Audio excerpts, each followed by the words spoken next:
Je me présente, je m'appelle l'élève Mwamba Mukendi Richard, élève du complexe scolaire Marcellin Mobateli en 3e des humanités scientifiques. Alors je viens, dans le cadre du mois de la femme, répondre à quelques questions que m'a été posées des femmes. Bon, c'est un peu ironique de voir un homme répondre à des questions posées par des femmes au mois de la femme. Voilà pourquoi aujourd'hui, nous allons répondre. Alors, la première question est, qu'est-ce que vous pouvez nous dire sur le mois de la femme? Pour répondre à cette première question, j'aimerais vous dire qu'une femme n'est pas définie par le mois de la femme ou le 8 mars. Une femme est définie par sa force de caractère, par la façon dont elle croit en l'avenir, par ce qu'elle fait. Et c'est ça la réponse pour la première question. La deuxième question m'a été posée, pour moi, comment je définis la femme? J'ai défini la femme comme étant un être qui a d'abord confiance en elle, qui s'estime. Parce que si nous n'avons pas la confiance en soi, si nous n'avons pas l'estime de soi, nous ne serons rien, nous ne ferons rien. Une femme, pour moi, c'est quelqu'un qui a un fort caractère, quelqu'un qui sait dire non quand il faut dire non. Quelqu'un, pour moi, qui a la conviction dans ce qu'elle fait, où elle va. Quelqu'un qui sait où elle va, qui sait d'abord d'où elle vient, où elle est et où elle va. C'est ça pour moi une femme. Quelqu'un qui a un mental à toute épreuve. Alors pour la troisième question, quelqu'un m'a posé, il m'a dit, trouves-tu juste qu'il est seulement une seule journée pour la femme?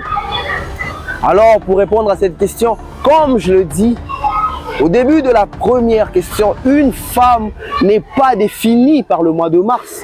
Une femme n'est pas définie que le 8 mars, mais une femme est définie par ce qu'elle fait, par ce qu'elle devient. Si toi, tu penses que pour être une femme, il te faut une journée ou il te faut un mois, tu as tort. Tu es capable de grandes choses. Tu as l'opportunité chaque jour de montrer au monde que tu es une femme.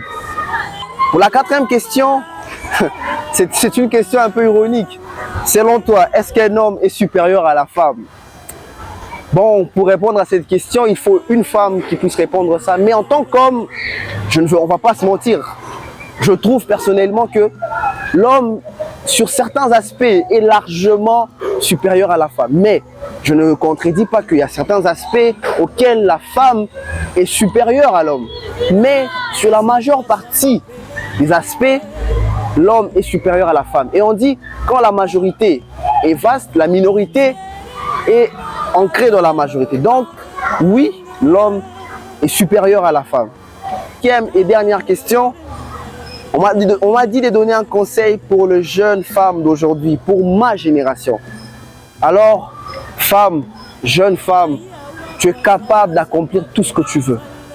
Tu es capable de faire tout ce qui te semble juste, tout ce qui te passe par la tête. Parce que Napoléon, il dit, tout ce que le cerveau humain peut concevoir, il peut le créer. Alors je te dis, toi femme qui me regarde, tout ce que tu peux concevoir, tu peux le créer.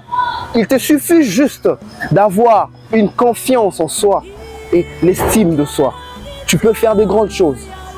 Les grandes femmes, Maman Denise Nyankero, toutes les grandes femmes que vous connaissez ont cru en elles. Et aujourd'hui, regarde où elles en sont. Alors toi aussi, tu es capable de faire tout ce que tu veux. Mais merci d'abord le bon Dieu pour tout ce qu'il ne cesse de faire pour nous. Je remercie aussi notre très cher Désiré, le grand Poutine, Désiré Chamabale, et monsieur Guimouv Richard, mon homo, notre conseiller d'orientation. Je remercie aussi mes très chers parents, maman Sifa Priscille et mon papa Jean Mukendi. Je n'oublie pas mes 3 copines, Janine, Ketia, Clara. Voilà, c'était votre élève du complexe scolaire Marcellin Mobateli, Richard Mwamba Mukendi. Merci.